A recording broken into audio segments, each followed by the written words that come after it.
Hi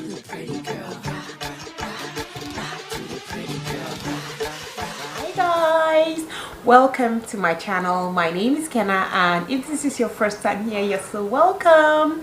Me and my boo we are welcoming you to this family. Okay, so guys, today I'll be sharing an experience with you, a huge experience.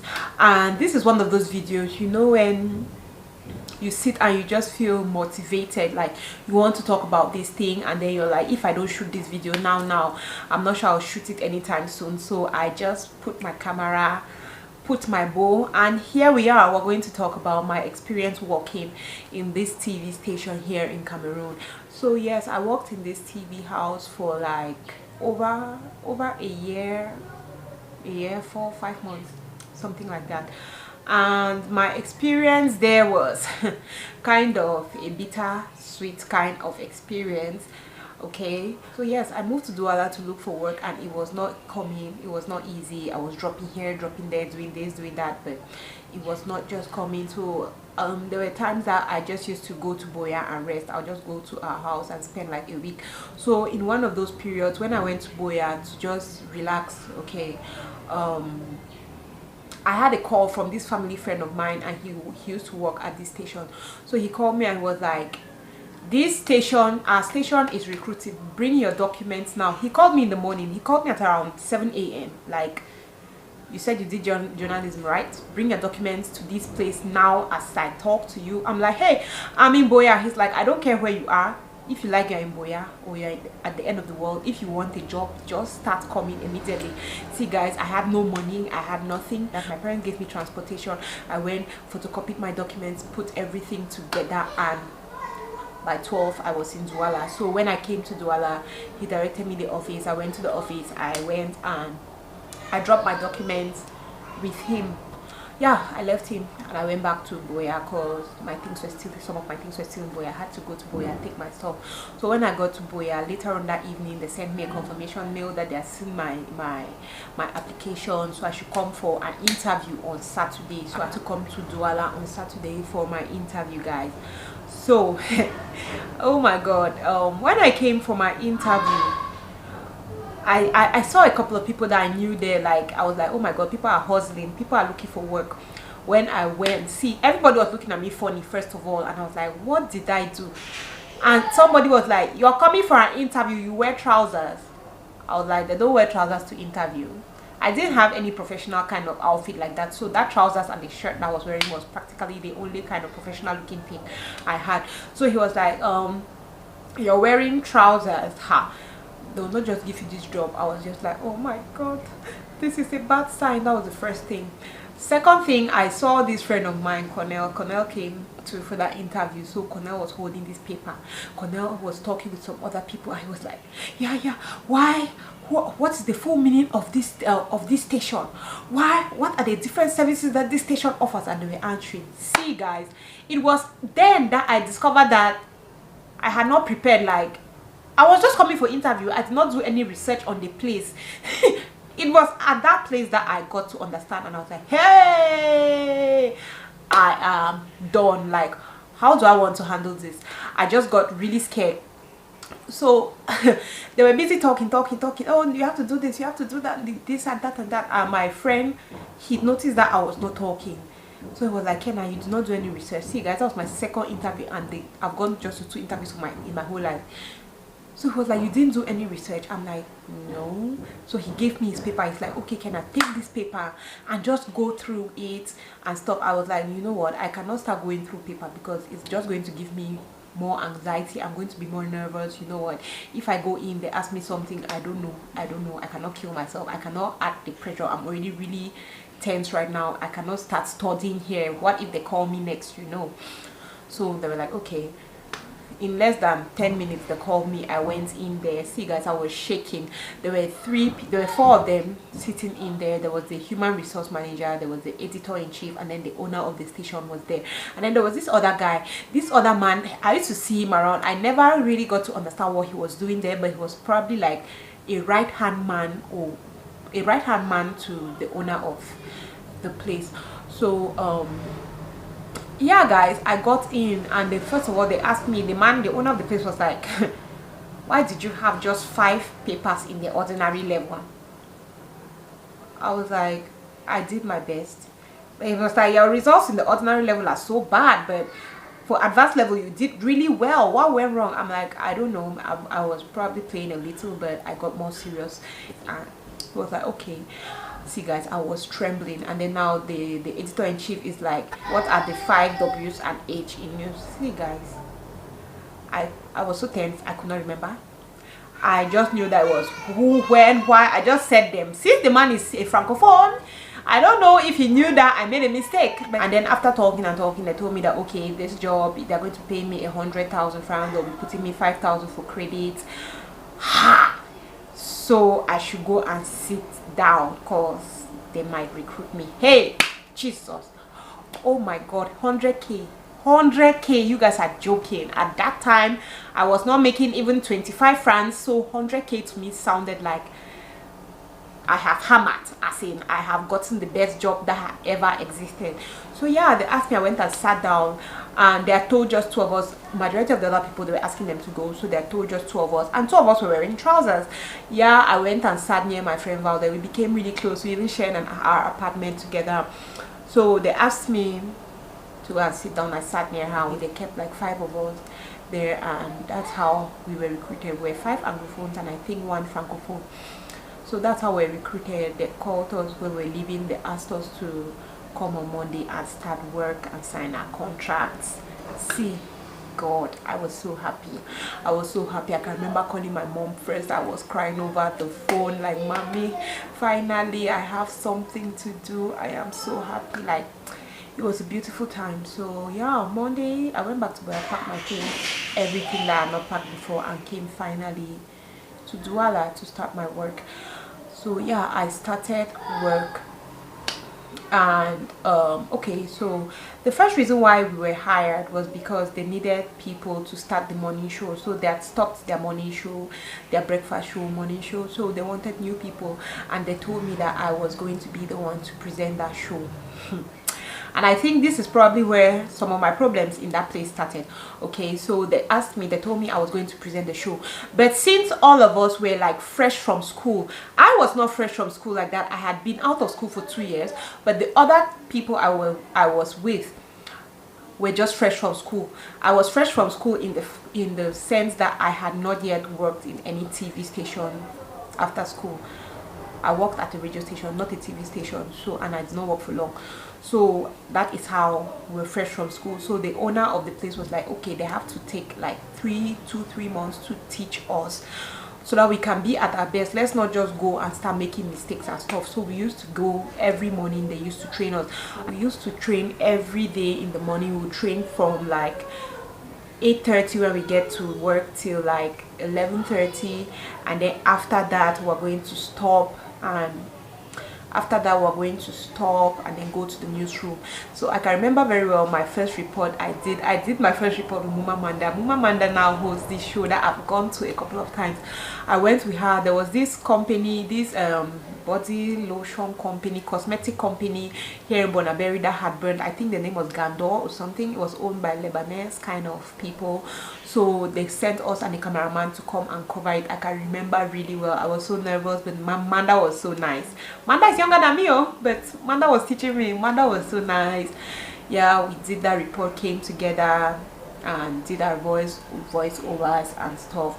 So yeah, everything really went well so far. But on the side of the morning show, since we were still practicing, and after 3 months the owner discovered that yes, we were getting comfortable, but me I was not yet ready, guys. See, I've never told you guys how terrifying the camera is to me. Like I don't understand how I sit here. Maybe it's because I'm alone and I can talk, but when they used to put me in front of all those cameras at the TV station and all the lights on my face, I just freeze. I used to open my eyes like this.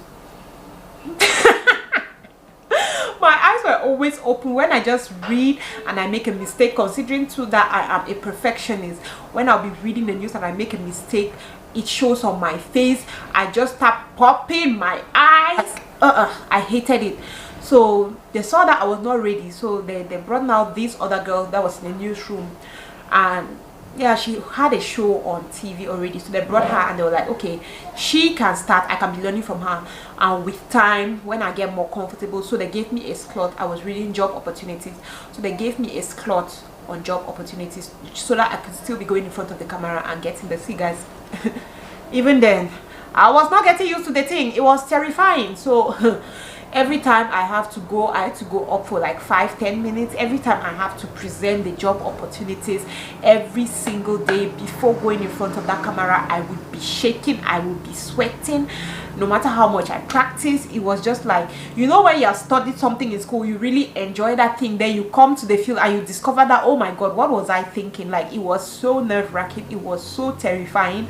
Like, I discovered that, okay, TV, radio, after working with both, I would prefer radio more because I was more relaxed. I don't know, but there was just this pressure I had that it wouldn't go away. All the almost 1.5 years that I worked in that place, that pressure never left.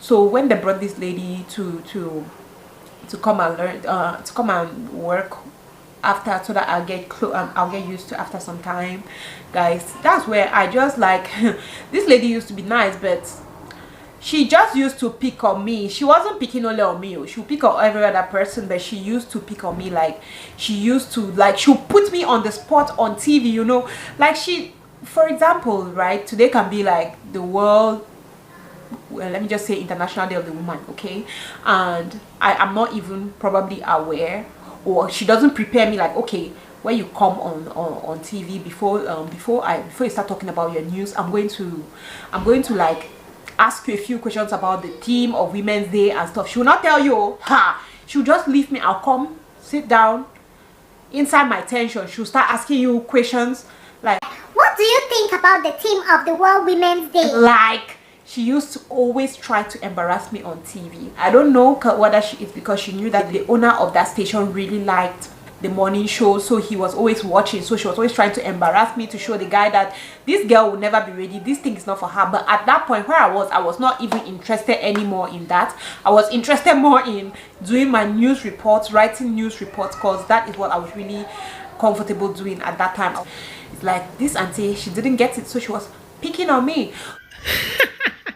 Why am I laughing at, guys? I'm editing and I just discovered that I didn't talk about the makeup. See, guys, in this station they used to do us crazy makeup. Like, guys, look at my eyebrows. We used to look crazy, and I had never been doing makeup before I started working at this channel, so it was a crazy transition for me. That was one thing that I really did not like, especially as they'll tell you that you cannot go on TV without putting on makeup. So it was one struggle that I was really struggling with, to learn how to shave my eyebrows and just constantly have to put makeup on your face before going live. Apart from that, see, guys, it was hard.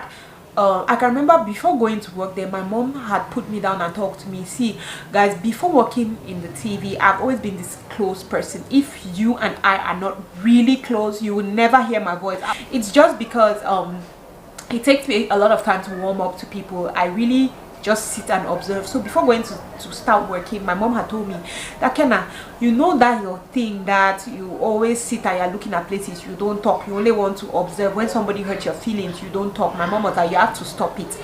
The professional world is something else. You have to learn how to, one, speak up for yourself. You have to learn how to, two, interact with people. Don't go and people are talking and you sit quiet and you're looking at people. No, you have to open your mouth and talk. So when I went there, I was doing an extra effort. I was being really friendly with people. I would talk a lot with people, guys, girls. And then, guys, people now, the men there started saying that I'm trying to seduce them. I'm always so friendly, I'm always bringing up discussion, I'm always talking, to do crazy things in the office, like dancing, so I'm like, but everybody does that. Why do you think that I'm doing that? Like, it's not even my intention to be like that. That was one of my problems. The second thing was that every single thing that happens, if there was going to be like selection, okay, and then they select me for something, many people will be like, it's because of your complexion. The owner of this company likes fair people, so each time only fair people progress in this company. If you are not fair, they cannot put you. If you are not fair, like, that was the one that they were always saying all the time. It was so annoying. See, guys, the one that I really did not like was when you go out to do reports. See, when I used to go out to do reports, I also dreaded it, because each time I go out to do reports and you have to interview men, the men start asking you out. The men don't want to talk to you if you don't give them your number. They were just disturbing. And I even had one very annoying experience.